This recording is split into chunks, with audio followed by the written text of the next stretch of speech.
Are you gonna have to read that No. statement? There are a couple of ways we could get around this. Obviously, I don't want that to be read to someone.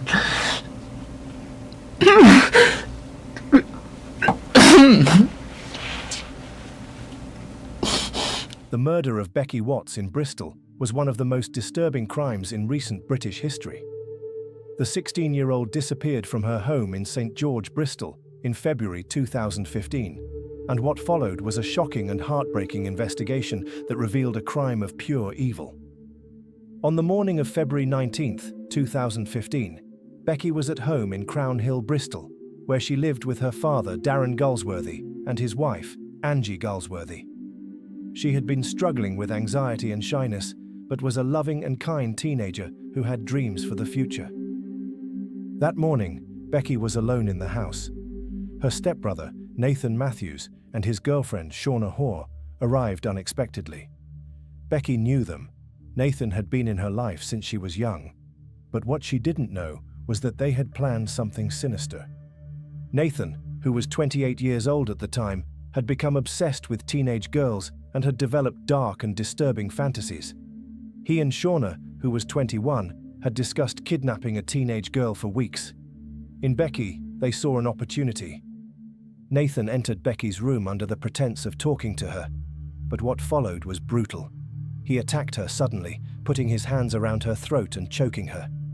Becky fought back, but Nathan was bigger and stronger. He smothered her with his hands and a duvet, silencing her completely. She was dead within moments. Shauna Hoare was in the house during the attack, but did nothing to stop it. Instead, she helped Nathan cover up the crime. Now faced with Becky's body, Nathan and Shauna needed a way to dispose of it. They stuffed her body into the boot of their Vauxhall Zafira and drove back to their home on Cottingham Road, just a few miles away. Over the next few days, they carried out a horrific act. They dismembered Becky's body using a circular saw and packed the remains into bags. They then hid the remains in a garden shed belonging to a friend, thinking they had committed the perfect crime.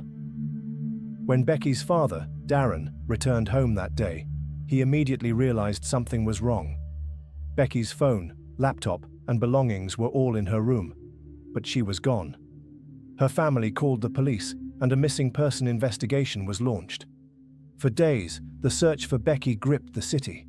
Posters went up, appeals were made, and volunteers scoured the area.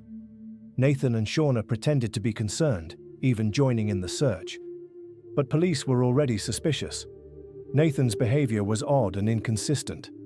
He avoided direct questions and showed no real emotion. Then, phone records revealed that Nathan had been at Becky's house that morning, something he had initially denied. On March 2, 2015, police searched Nathan and Shauna's home. The smell of cleaning products was overwhelming. In a nearby shed, they made a gruesome discovery: Becky's remains, cut into pieces and hidden in plastic bags. Nathan was arrested immediately. He tried to claim Becky's death was an accident, saying he only wanted to scare her. But the evidence told a different story.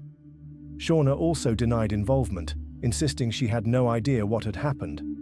But police found disturbing text messages between the pair discussing kidnapping and harming a girl, messages sent before Becky's murder.